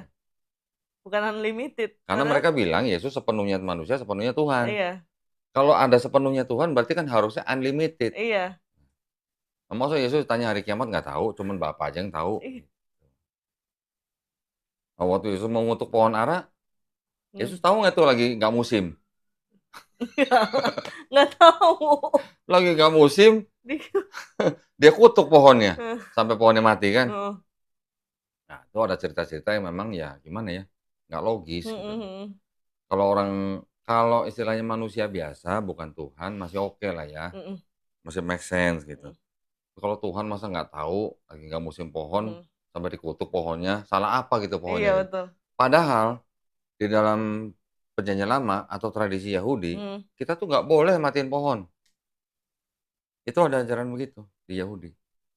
Nah ini kalau dibilang Yesus orang Yahudi mengutuk pohon sampai mati, berarti dia sudah melanggar sendiri daripada tradisi Yahudi. Ya, tapi kan itu terlepas dari cerita itu benar atau enggak gitu loh. Jadi memang di dalam ini buat kita orang Islam memandang Bible itu ya kita tidak menolak 100%, tetapi kita juga tidak bisa menerima 100%. Quran yang kita pakai sebagai batu ujiannya. Pengoreksinya Quran. Jadi kalau di Bible diceritakan Yesus disalib, mati, bangkit hari ketiga, di Quran disebutkan Isa Al-Masih tidak dibunuh, tidak disalib. Tapi yang disalib adalah yang diserupakan. Itu yang jadi batu ujian kita. Karena apa? Karena di abad akhir abad pertama ya sampai abad kedua itu ada kelompok Kristen yang nggak percaya Yesus yang disalib. Hmm. Namanya Kristen Basilidean. Ini ada dokumennya. Yang disalib siapa? Simon. Pernah dengar? Simon orang Kirene pernah dengar? Oh iya, Yang manggul salib Yesus. iya. Nah, Iya, Yesus kan dibantu manggul Hmm. salibnya tuh.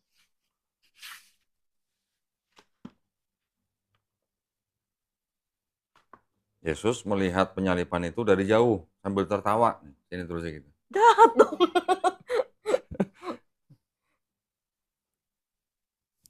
Dan yang disalib adalah Simon orang Kirene gitu.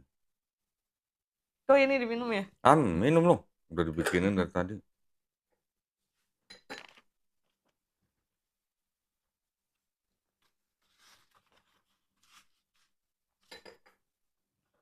(473)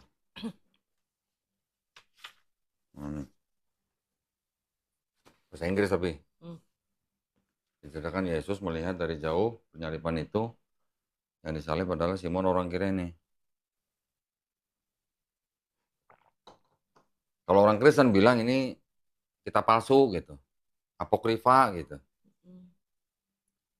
karena tidak jelas siapa yang nulis. Lah, 4 gospel juga nggak jelas siapa yang nulis. Jadi apa bedanya 4 gospel sama ini gitu? Sama-sama nggak jelas yang nulis siapa gitu.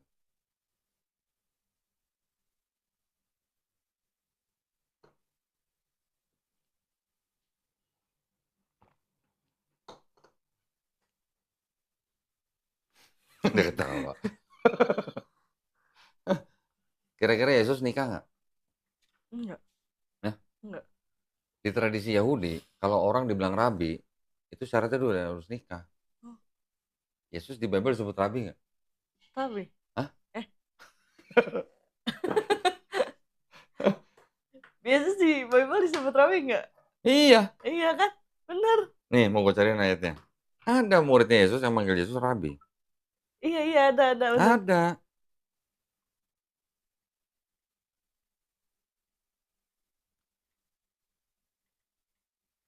Matius 2. Sebentar. Matius 26, 25. Yang manggil Yesus rabi Yudas lagi.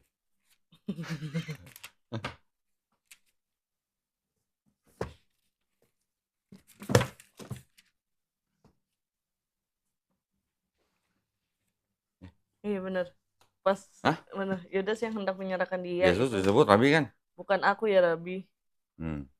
Engkau telah mengatakannya, kata Yesus. Sekarang kalau ada gospel yang ceritanya begini, kira-kira gimana? Kuning.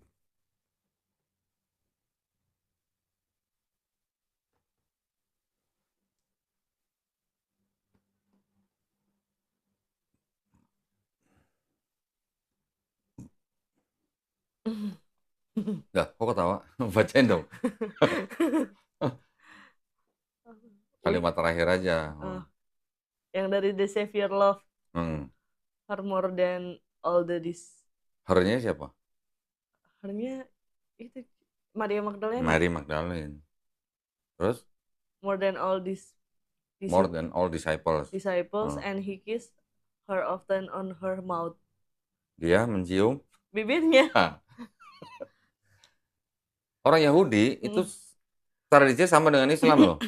Bukan mahram, nggak boleh sentuhan. Orang kalau kebaktiannya dipisah laki perempuan, sama kayak Islam. Nah ini kalau sampai nyium bibir, berarti itu istrinya dong. Lo yang ngomong kan. Ini hanya indikasi ya. Lagi pula kan kasihan kalau orang nggak boleh menikah.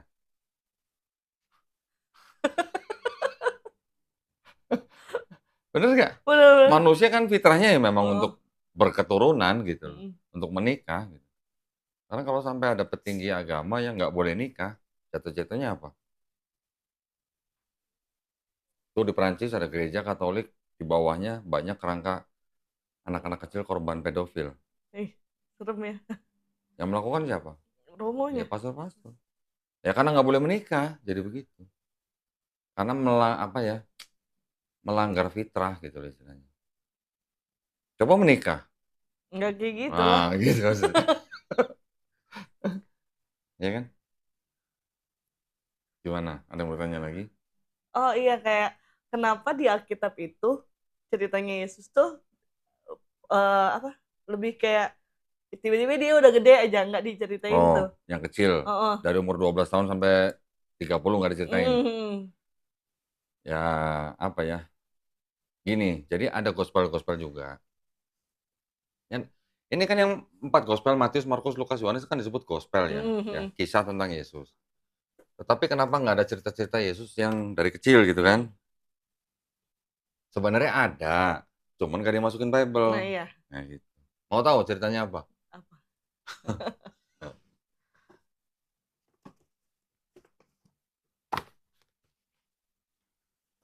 Ini ada gospel namanya The Protevangelium of James. Tapi kalau yang ini menceritakan tentang Maria. Ada The Infancy Gospel of Thomas. Nah, ini cerita Yesus waktu masih kecil. Ini nggak dimasukin dalam Bible sama gereja. Kenapa? Itu yang mereka harus jawab gitu.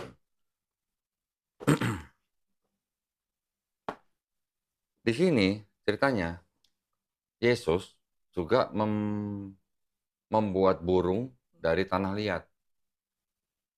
Ada nggak di Quran? Ada. Ada di sini ceritanya. Ini nggak masuk situ. Nah, iya, Kenapa orang Kristen tidak memasukkan ini?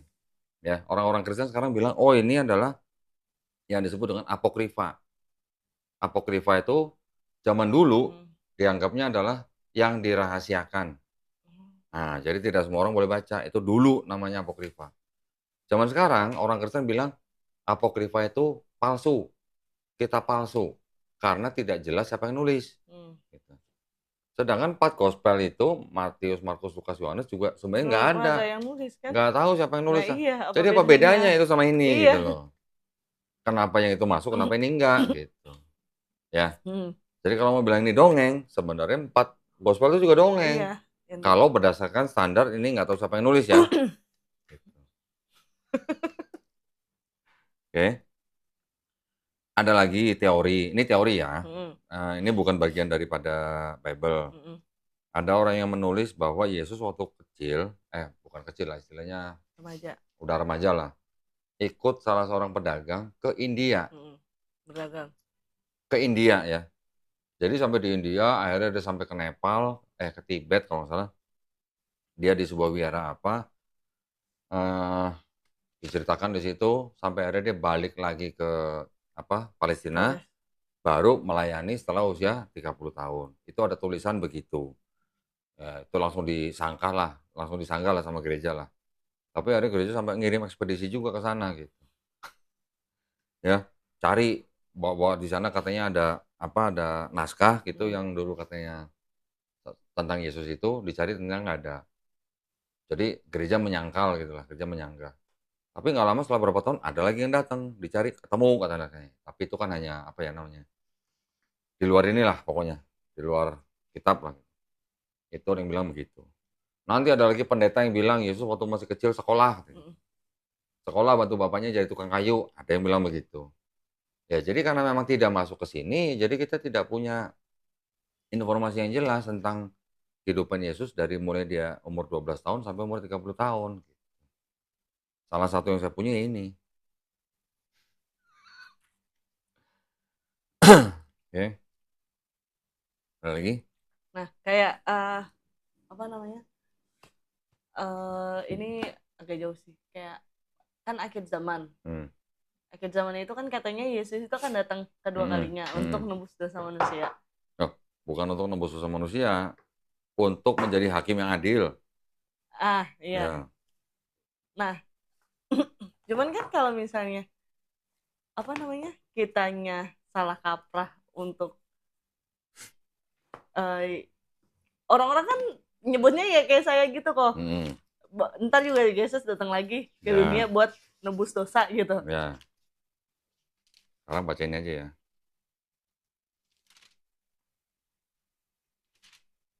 Dari ayat 21 nih sampai 23 nih. Apa katanya? Bukan setiap orang yang berseru kepadaku, Tuhan, Tuhan akan masuk ke dalam kerajaan surga, melainkan dia yang melakukan kehendak Bapakku yang di surga. Pada hari terakhir banyak orang yang akan berseru kepadaku, Tuhan, Tuhan, bukankah kami bernubuat demi namamu dan mengusir setan demi namamu dan mengadakan banyak mukjizat demi namamu juga. Pada waktu itulah aku akan berterus terang kepada mereka dan berkata, aku tidak pernah mengenal kamu, inyalah daripadaku kamu sekalian pembuat kejahatan. Sekarang umat mana yang nyebut Yesus sebagai Tuhan? Kristen.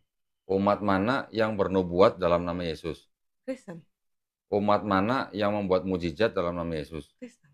Umat mana yang mengusir setan dalam nama Yesus? Kristen. Kata Yesus apa? Enyahlah. Enyahlah. Nah lo, gimana dong? Dia aja nggak mau istilahnya.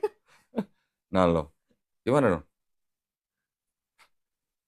Bisa dipikir sendiri kan? Iya. Ayat itu kan? Kita nggak menafsirkan loh. Iya. Kita hanya membaca teks aja. Iya, harusnya kan orang mikir logis dari situ. Sekarang umat mana yang tadi saya bilang nyebut Yesus sebagai Tuhan? Ya umat Kristen. Iya, Kristen Kok malah disuruh pergi? Gimana dong? Mau lo diusir sama Yesus? Enggak. Saya kan nggak mengarang. Saya cuma ngasih ayat, baca sendiri. Gitu. Betul. Oke, orang Kristen nanti akan bilang, oh ini untuk guru-guru sesat katanya. Ini kan perikopnya apa? Hal pengajaran yang sesat. Pengajaran sesat. Tetapi dari ayat-ayat ini kan kita tinggal nanya tadi yang saya tanya 4 pertanyaan. Umat mana yang nyebut Yesus Tuhan? Umat mana yang membuat nubuat demi nama Yesus? Umat mana yang mengusir setan demi nama Yesus? Umat mana yang membuat mujizat atas nama Yesus? Iya, betul. Ya semuanya kan Kristen. Iya. Berarti kalau Yesus bilang enyala engkau pembuat kejahatan, berarti di mata Yesus kan yang tadi 4 pertanyaan berarti kan semuanya pembuat kejahatan. Iya, betul. Menyebut Yesus dengan Tuhan. Gitu. Padahal kan di istilahnya perjanjian lama aja Tuhan kan nggak mau jadi manusia. Iya. Kalau omongan saya kira-kira nggak masuk akal, silakan disanggah. Enggak, tapi emang benar itu. Makanya banyak kok bersimpang. Kontradiksi lah gitu ya. Bersimpangan gitu antara perjanjian lama dan baru gitu.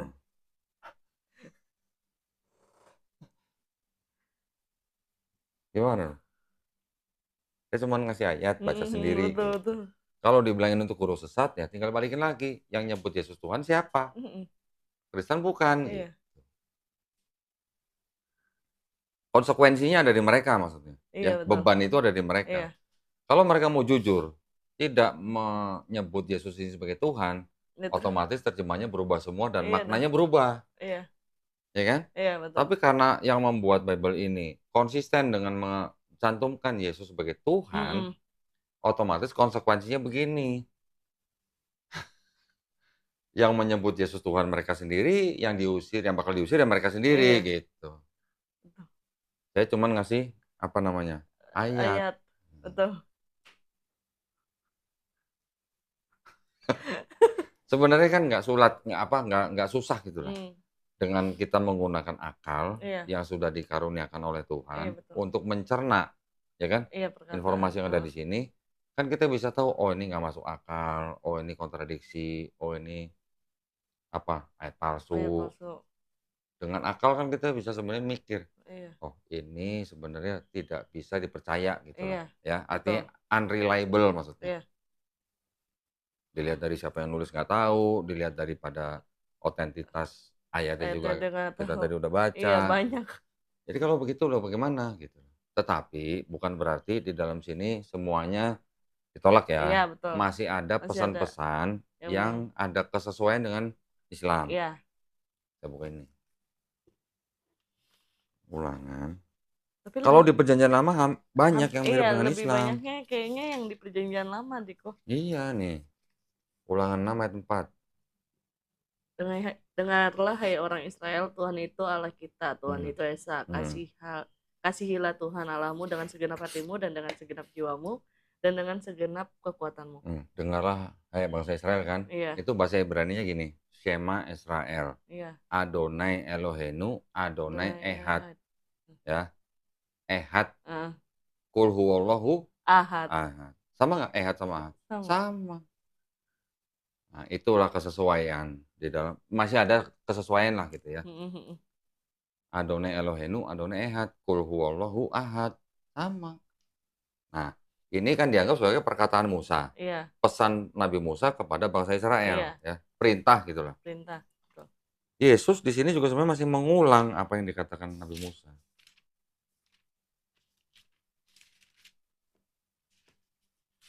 Lukas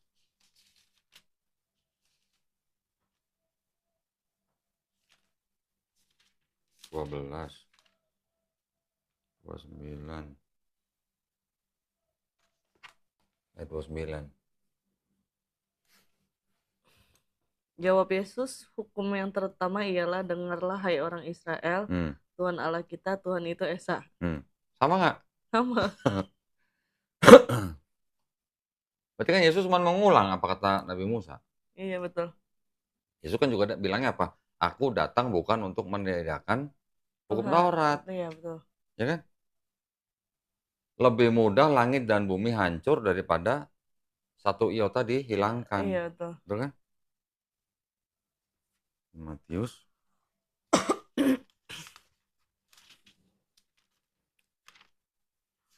jadi saya bukan nafsirkan loh. Kita baca. Cuma baca.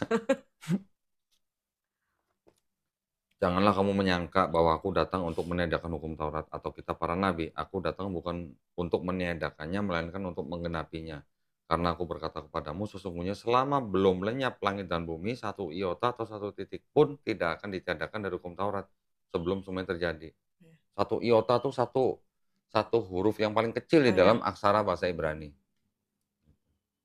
Jadi masih mudah kiamat daripada satu iota dihilangin gitu. Betul. Nah, kalau Yesus tidak meniadakan hukum Taurat, berarti kan Yesus nggak makan babi. Ya kan? Masih mengatakan bahwa Tuhan Allah, Tuhan kita Esa. Iya. Tuhan bukan manusia, Tuhan bukan anak manusia. Yang menuhankan Yesus ini, berarti kan gimana? Nggak memahami ayat ini atau gimana? Nggak memahami, melenceng dong. Berbeda kan? Berbeda. Nah, itu yang terjadi dengan Kristen. Kenapa mereka bisa berbeda? Karena mereka masih sangat kental dengan ajaran-ajaran paganisme, sistem-sistem paganisme.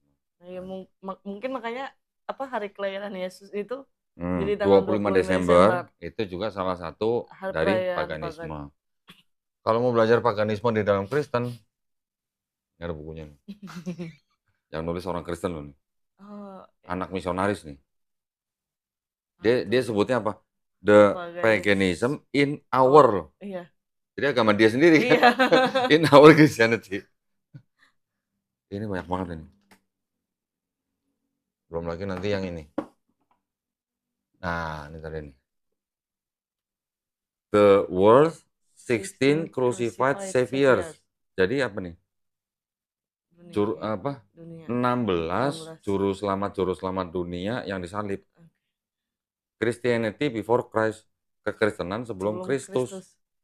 Berarti udah ada konsepnya. Gitu. Ini ada 16 yang dianggap sebagai juru selamat yang disalib. Berarti kalau gitu, kisah Yesus disalib untuk menebus dosa manusia bangkit dari ketiga. Apa bedanya itu? Bukan apa bedanya.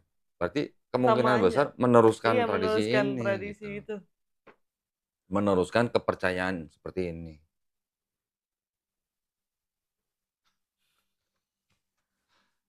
Gue cuma kebetulan ya beli ini ya. Kalau mau nyangga bukunya ya, bukan nyangga saya ya. Ya, gitu ya. Masih banyak yang bisa dibahas sebenarnya. Kalau ada pertanyaan silakan. Kalau udah nggak ada pertanyaan, sekarang gimana selanjutnya? Mau ikut Maria dan Yesus atau mau ikut Paulus dan gereja gitu aja. Mau ikut Maria dan Yesus dong. Yesus Muslim bukan? Iya. Nah, jadi? Ya Muslim. Gimana? Mau masuk Islam? Iya. Alhamdulillah. Udah bener niat, udah mantap niatnya. Oke, saya maksa nggak? Enggak. Enggak ya, saya cuma memberikan fakta ya. Alhamdulillah. Kalau memang sudah mantap, kita siapkan untuk prosesi syahadat. Di dalam Islam ada yang disebut dengan 5 rukun Islam, ya kan? Pertama bersyahadat. Yang kedua, masih ingat dong? Setelah bersyahadat, sholat, Sholat. zakat, puasa, haji jika mampu. Iya. Ya. Bismillahirrahmanirrahim. Assalamualaikum warahmatullahi wabarakatuh. Alhamdulillahirrabbilalamin. Wassalatu wassalamu ala rasulillah. Puja dan puji syukur kita panjatkan kehadirat Allah Subhanahu wa taala. Pada hari ini saya kedatangan dua orang tamu ya sebenarnya. Yang satu nih saudari Keisha. Iya. Keisha. Oh iya, boleh pinjam KTP nggak? KTP-nya di Oh, tolong diambilin. Jangan.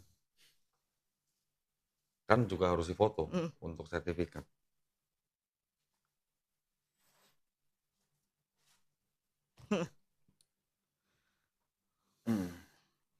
Ini KTP apa paspor?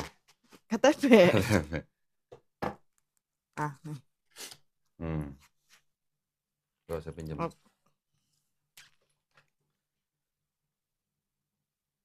Kesia Aprilia. Oh iya. Kok lahirnya Bulan Mei. nggak bulan April? Jangan ditanya itunya. Salah kasih nama nih kayaknya orang tuanya. Iya, papa kedemanan sama MotoGP. Ah, serius? Iya, Aprilia, makanya nyasar Aprilia. Walah, saya juga ini penggemar MotoGP Iya, saya. pembalap MotoGP namanya Aprilia. Walah. Oke, Kesia Aprilia. Lahir Jakarta, saya nggak sebutin tanggal lahirnya ya. Alamatnya di Jakarta Timur, agama Kristen ya, di sini masih Kristen. Saya foto dulu.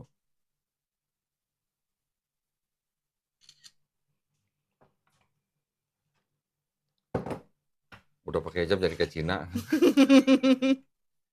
Alhamdulillah pada hari ini saudari Kesia Aprilia menyatakan dirinya untuk mau memeluk Islam. Ya, betul? Betul. Sebelum kita mengucapkan 2 kalimat syahadat, saya ada 3 pertanyaan. Okay. Yang pertama, apakah Kesia ini mau masuk atau memeluk Islam ini atas kemauan sendiri atau paksaan dari orang lain? Enggak, kemauan sendiri. Kemauan sendiri? Iya. Apakah saya memaksa? Enggak. Enggak ya. Apakah Kesia ini masuk karena orang? Enggak. Bukan.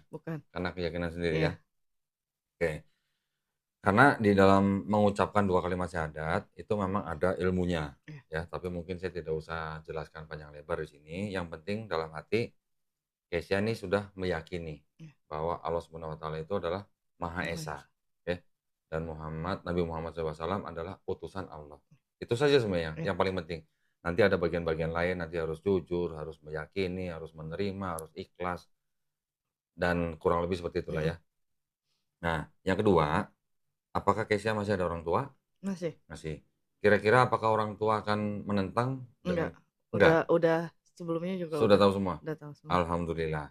Yang ketiga, di dalam Islam ada syariat, ya. Setelah nanti kita bersyahadat, ada sholat, zakat, puasa, haji jika mampu. Oke. Apakah Kesia berjanji untuk melaksanakan syariat ini? Janji? Oke, alhamdulillah. Jadi tidak ada yang bisa menghalangi Kesia untuk memeluk Islam ya saat ini ya. Sudah pernah dengar 2 kalimat syahadat dalam bahasa Arab? Sudah. Saya akan tuntun nanti dalam bahasa Arab kata per kata. Nanti kita lanjutkan dengan terjemahan bahasa Indonesianya. Oke. Ya, kita mulai ya. Bismillahirrahmanirrahim. Asyhadu alla ilaha illallah wa asyhadu anna Muhammadan Rasulullah. Aku bersaksi tiada Tuhan selain Allah. Dan aku bersaksi Nabi Muhammad adalah utusan Allah. Alhamdulillah. Sah ya, saksi? Sah ya? Alhamdulillah. Allahu Akbar. Selamat ya buat Kesia. Sekarang Kesia sudah menjadi seorang muslim. Dan boleh saya sampaikan di sini bahwa ketika seorang yang belum muslim terus dia masuk Islam, insya Allah dosa-dosanya Kesia dari mulai akil balik sampai hari ini dihapuskan. Ya, insya Allah ya. Tapi nanti Islamnya harus baik ya. Tetapi kebaikan yang pernah dilakukan oleh Kesia dari akil balik sampai hari ini, insya Allah tidak dihilangkan. Tetap dicatat sebagai pahala kebaikan. Alhamdulillah ya. Alhamdulillah. Keren nggak? Iya. Yang dosa dibuang, Mhm. yang baik tetap dicatat Iya. sebagai pahala kebaikan ya. Dan boleh juga saya sampaikan bahwa, setiap bayi yang lahir sebenarnya dia fitrahnya, tahu ya fitrah Mhm ya, mhm. adalah seorang muslim. Mmm. Karena muslim adalah orang yang berserah diri hanya kepada satu pencipta, ya. Bayi loh ya. Iya.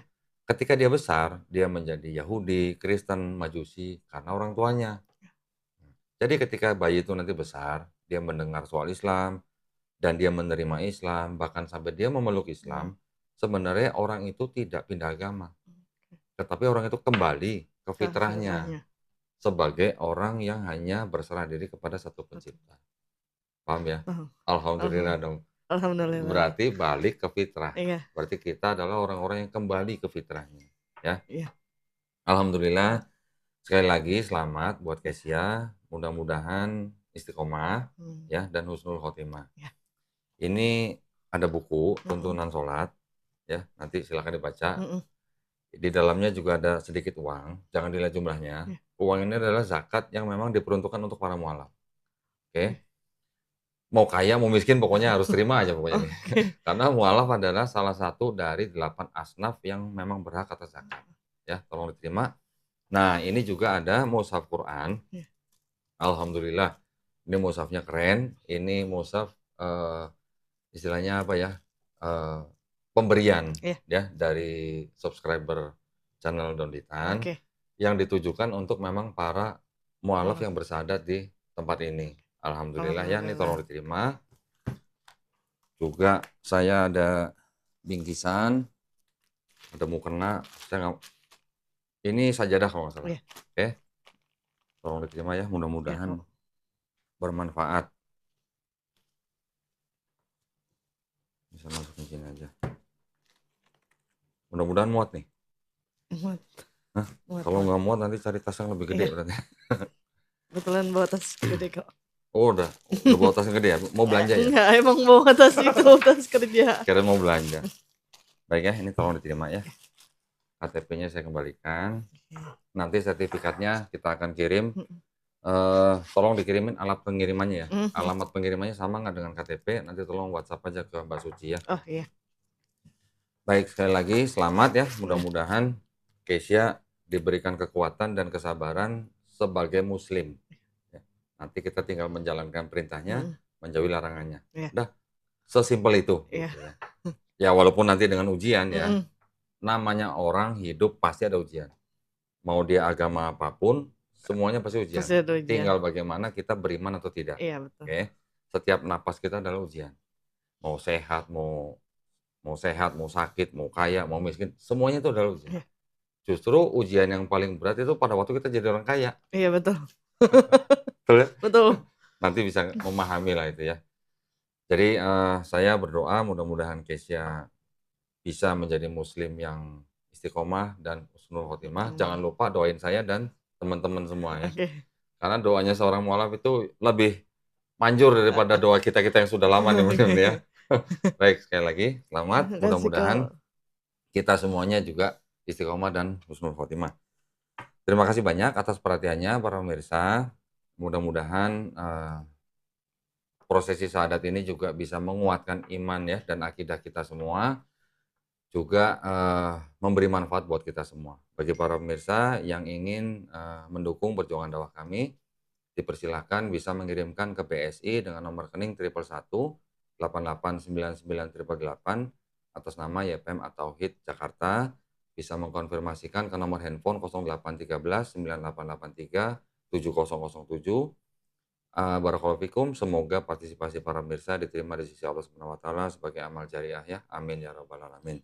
Baik, kalau begitu akhir kata, wabillahi taufiq wal hidayah. Wassalamualaikum warahmatullahi wabarakatuh. Selamat ya sekali lagi ya. Asik kok. Terima kasih ya.